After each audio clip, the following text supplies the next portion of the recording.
किसान भाइयों, 20 साल का विवाद 7 घंटे में हो गया है दूर। पार्वती, काली सिंध, चंबल जुड़ेगी, 32 बांध पानी से भरेंगे। पूरी खबर आपको बताएंगे, बने रहें हमारे साथ।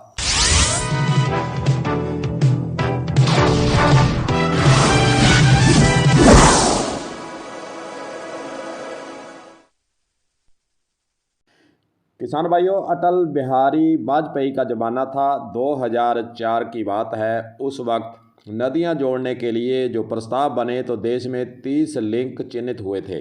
उसमें राजस्थान एमपी के बीच में पार्वती, काली सिंध व चंबल को जोड़ने को भी शामिल कर लिया गया था। लेकिन दोनों राज्यों के बीच में लंबे समय तक सहमति नहीं बनी। वहीं दूसरी ओर जल बंटवारे को लेकर वर्ष 2017 में राजस्थान व एमपी के बीच विवाद के चलते चुनावी मुद्दा भी रहा। पूर्वी राजस्थान नहर परियोजना ERCP का हल रविवार को 7 घंटे में निकल गया है।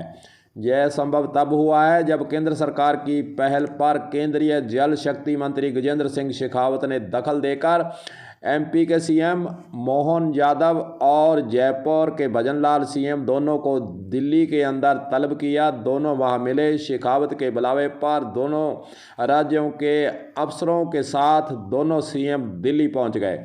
यहां पर MOU पर हस्ताक्षर भी हो चुके हैं। आपको यह भी बता दें कि पहले मध्य प्रदेश के सीएम जयपुर के अंदर भजनलाल से मिलते हैं। लंबी बातचीत होती है और दोनों सीएम के बीच में इस विवाद को दूर करने की पहल शुरू होती है। फिर उसके बाद जल शक्ति मंत्री दोनों सीएम को शाम को ही दिल्ली बुला लेते हैं। वहीं आपको बता दें कि राजस्थान को जो लाभ होने वाला है, 2.80 लाख हेक्टेयर के अंदर सिंचाई का पानी मिल सकेगा। इसमें से 80,000 हेक्टेयर पूर्व सिंचित क्षेत्र और 2 लाख हेक्टेयर नया क्षेत्र भी तय होगा। वहीं 25 लाख किसान परिवारों को सिंचाई का पानी और राज्य की 40% आबादी को पेयजल यानी पीने का पानी मिल सकेगा। वहीं आपको बता दें कि इसको कांग्रेस सरकार के वक्त मुद्दा भी बनाया गया था। कांग्रेस पार्टी ने विधानसभा चुनाव के अंदर इस नहर परियोजना, इस नदियों की परियोजना को लेकर विरोध और एक लहर बनाने का प्रयास भी किया, मुद्दा भी बनाया चुनाव के अंदर। लेकिन उस वक्त लोगों की समझ में नहीं आ रहा था कि आखिरकार मुद्दा क्या है।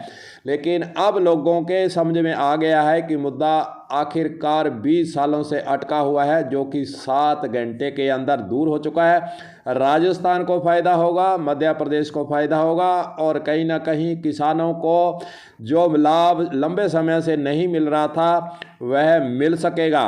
वहीं आपको बता दें कि इस ERCP के जोड़ने के प्रस्ताव को प्राथमिकता से लिंक परियोजना में जो शामिल किया गया था उसमें 32 बांध पानी से भरे जा सकेंगे। इन बांधों की अगर बात कर लें तो Ramgarh barrage, Mahalpur barrage, Navnaira barrage, Mej barrage, Rathod barrage, Dungri बांध, पूर्ण निर्मित 26 बांधों का पुनरुत्थान एक तरह से हो गया है।